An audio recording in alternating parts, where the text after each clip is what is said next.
আসসালামু আলাইকুম গাইস, চলে আসছি নিকুঞ্জ একে। আব্দুল হামিদের সুখবিলাসে গচ্ছা 24 কোটি টাকা।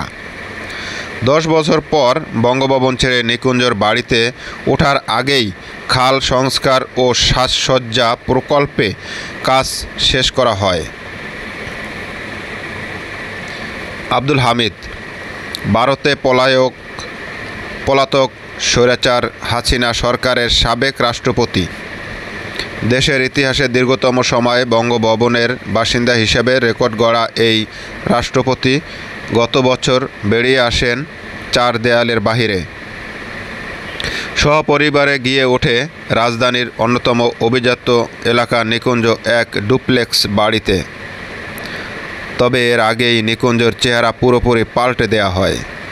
সাবেক রাষ্ট্রপতিকে খুশি করতে রীতিমতো ঢেলে সাজানো হয় চারপাশ। ফুলবাগান, ওয়াকিং ওয়ে ছাড়াও নির্মাণ করা হয় পরিপাটি রাস্তা। পরিত্যক্ত নিকুঞ্জ খাল হয়ে ওঠে পদ্মফোঁটা দৃষ্টিনন্দন লেক। তবে হামিদের কপালে এমন সুখ বেশি দিন স্থায়ী হয়নি। আগস্টের রক্তাক্ত অভ্যন্থনে শেখ হাসিনার পতনের পর হামিদ নিজেও ঘা ঢাকা দেন। শখের বাড়ি ছেড়ে অজ্ঞাত স্থানে পালিয়ে যান তিনি। সেই থেকে স্বাদের বালাখানা ক্রমেই পরিণত হয় পরিত্যক্ত বাড়িতে। বর্তমানে এটি দাঁড়িয়ে আছে সীমাহীন আওয়ামী লীগ দুঃশাসন, স্বেচ্ছাচারিতা আর দুর্নীতির প্রতিচ্ছবি হয়ে। যেভাবে গচ্ছা গেল 24 কোটি। লেক ড্রাইভ রোডে 6 নম্বর ফ্ল্যাটে হামিদের 3 তলা বিশিষ্ট ডুপ্লেক্স বাড়ি। কর্নার ফ্লোর হওয়ার বাড়ির 2 দিকে ফাঁকা। সামনের অংশ প্রবহমান খাল, দুপাশে হাঁটার ওয়াকওয়ে, বাঁধানো রাস্তা, নান্দনিক তৈরি ডেক ও ঝুলন্ত ব্রিজ। দেশ বিদেশি ফুল শৌখিন পাতাবাহারের সজ্জিত চারপাশ। এমনকি খালের পানিতেও ভাসছে পদ্ম ফুল। সরাসরি খেজুর গাছ, লেগের পার ঘেঁষে গাছের খাজে খাজে নিয়মিত রস সংগ্রহের চিহ্ন। খাল সংলগ্ন রাস্তা আলোকিত করতেও রয়েছে বিশেষ ব্যবস্থা। কিছু দূর পরপর বসানো হয়েছে অত্যাধুনিক ল্যাম্পপোস্ট।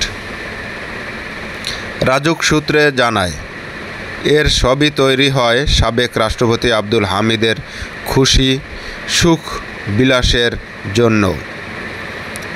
তিনি বঙ্গভবন ছেড়ে নিকুঞ্জে ওঠার আগেই এলাকা ঘিরে ব্যাপক উন্নয়ন কার্যক্রম চালানো হয়।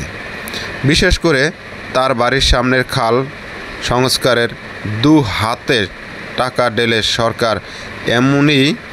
এমনকি প্রকল্প অংশ না হলেও পূর্বাঞ্চলে নতুন শহর ঘিরে 100 ফুট চওড়া খাল খনন প্রকল্পের আওতা খালটি সংস্কার করা হয়। রাজুকের তত্ত্বাবধানে প্রকল্প বাস্তবায়ন করে সেনাবাহিনীর 24 ইঞ্জিনিয়ারিং কনস্ট্রাকশন ব্রিগেড। এতে 24 কোটি টাকারও বেশি অর্থ খরচ করা হয়। তবে এই নিকুঞ্জে আসবেন, খুবই ভালো দেখার মতো দৃশ্য। রাস্তাঘাট পাশেই রয়েছে কুড়িল ফ্লাইওভারের সুন্দর সুন্দর দৃশ্য, যেটা সবাই আকর্ষণীয়ভাবে গড়ে তোলে। নিচ থেকে গেছে 2 লেনের ট্রেন রাস্তা। উপর দিক থেকে আঁকাবাঁকা হয়ে চারদিক ঘেরা 300 ফিট খিলক্ষেত, বিশ্ব রোড, বনানী, চারদিক থেকে ঘেরানো সেই দৃশ্যময় রাস্তাটি। নিকুঞ্জ একের দৃশ্যর সাথেই দেখা যাবে সব ধরনের দৃশ্যগুলি।